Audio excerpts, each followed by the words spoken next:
So who's going to win the Sun Belt? That's also the question. The last conference that still has divisions, the East and West. Shout out to that. I've got a few teams that I'm liking quite a bit. Let me be honest with you. James Madison seems like an easy one to highlight. The schedule favors them. I got right now 11-1 with their one loss to Louisville, but that could easily change. And, over in the West, there's a certain team, featuring a certain colored of wolf that I'm liking quite a bit as well. With Arkansas State going 10-2 at this time with their 2 losses back-to-back to Arkansas and Iowa State. So, Ricky, soak this in for a moment. This is the one time you've ever heard me say Arkansas will win a game. So soak it in for a moment. Really drink in what just came out of my mouth. But in all seriousness, I think Arkansas State could be really strong over in the West. I mean, looking at Butch's time with the Red Wolves, every year has been improvement. Last year being his best year. You got some key returning pieces with Rayner at QB. I think the top receivers are coming back.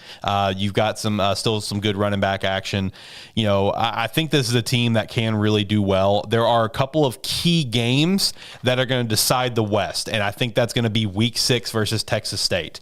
I've got Texas State going 9-3 with their 2 other losses besides Arkansas State is Arizona State Week 3 and Week 10 versus James Madison. So that Week 6 I think will be the deciding game for the West, for the Sun Belt, between Texas State and Arkansas State. Georgia Southern's also one that I'm liking quite a bit as well. I got them going 9-3. Louisiana is one that I could watch going 8-4.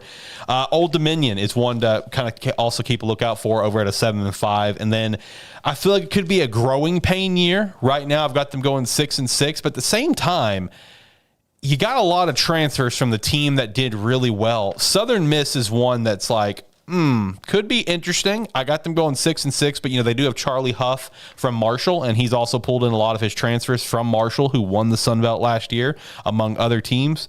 So Southern Miss is one that could be an interesting one to watch. I do have them going 6-6, but it just could be a one to keep your eye on for the Sun Belt. Ricky, how you doing on the Sun Belt over there?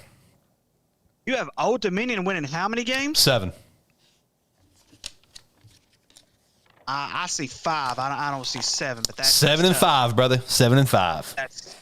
That's tough. That's tough. I may just need you to relax on that one. Wow. Yeah, I think James Madison is going to win the East. I think as far as production that's returning, like I said, that's one of the key things that's really, really going to help when it comes in this. I am also on the Georgia Southern hype as well. I think you're going to see a lot of improvement with Georgia Southern. Clay Hinton's been doing a good job over there. Yes, he has. And I think he'll continue to do a good job. Coastal Carolina, not sure if they're going to really have much of a bump or anything like that. I think we've seen the top of Coastal Carolina. I think this is kind of where they slip and fall because outside of James Madison and Georgia Southern, the rest of them have zero chance, in my opinion, of winning the East. I think it's going to be either James Madison or Georgia Southern. If I was a bet man today, I think it's going to be James Madison just based on the experience. They have a little bit more experience that's returning than what Georgia Southern does. But I do like that. The one thing about Arkansas State, though, Alex, that I really scratch my head on is their defense. They have a whole lot of newbies on defense this year. Offensively, I think they're going to be just fine because they are returning, including their quarterback. They're returning a core of their offense that's coming back this year. And yes, I'm going to go ahead and say it now. Arkansas should beat Arkansas State, but I think Arkansas State has a chance to give them some fits, especially when you are in an area basically where Sam Pittman has said, I'm not going to Jonesboro. That could be personal for them. And considering the fact that Arkansas does not typically play well in Little Rock as it is, I'm not checking that one off yet.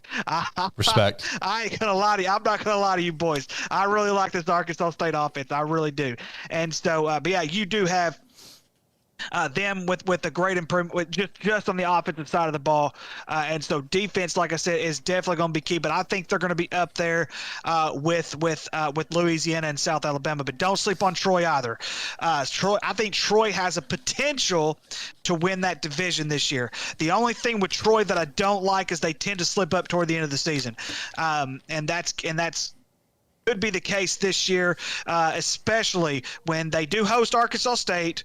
They have to play Georgia State at home. Georgia State's also one of those teams that you can't sleep on. And so, and of course, Louisiana, they play Louisiana right before they play Arkansas State. So it's definitely going to be a head scratcher as far as Troy goes. But right now, I think it's James Madison, Georgia Southern, and Louisiana. I think those are the three that are the ones who can come outright with the conference. If I was a bet man today, I'm going to say James Madison overall. Okay. Tyler, you have any disagreements on that? Not really. I did notice something very funky with Arkansas State's schedule. Every single game is on an artificial turf field. No grass. Not a fan of that. No grass. Not a fan of that. It must be a Sunbelt thing because, dog, I'm looking at all these teams. Everybody's got A's except when they play the Power 5 teams. Yeah. Or Power 4, whatever. It's all the same. Oh, yeah, he's got a book over here. I forgot. Oh, yeah. Shout out Phil Steele. Forgot all about that. You got that. You had that book. Shout out. He's prepped. He's ready. Phil Steele. It's awesome. But man, I was looking at these teams while y'all was talking because y'all was saying facts, and I mean, I could just say, good job. I like it. So I'm gonna throw a curveball. I did not prepare for this team. I did think about this team before. I'm gonna say Troy's gonna win the Sun Belt. Wow. Okay. Because their quarterback, at least in this book, which I'll even take the backup, is an awesome name. Their first string quarterback, Goose Crowder. Oh, hello. Hang on. Senior. Hang on. That's a name. Senior. That's a name. Goose Crowder. The backup, Tucker Kilcrease. Ooh. Dog. Oh. Where are they getting these names? Dude, this is legendary quarterback room. I mean, their quarterback, their coach is named Gerard with a G, E-R-A-D. Yeah. He is Garrad.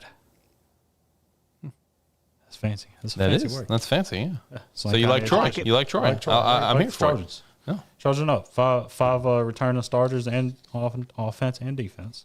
Okay. So they're going to get blown the hell out of Clemson, though. I'm not Oh, yeah. Oh, yeah.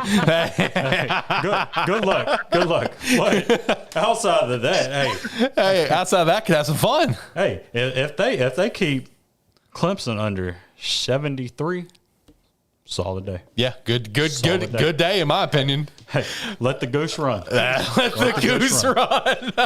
Also, shout out Iowa State for coming to Arkansas State, unlike Miami, who decided to not come to Arkansas State. Whoa. I don't care if it was a natural disaster, hurricane. Dog, you could have got on the plane a couple days earlier. Hey, listen. Hey, when you come back and nothing's there, it is what it is. Listen, shit happens. Hey.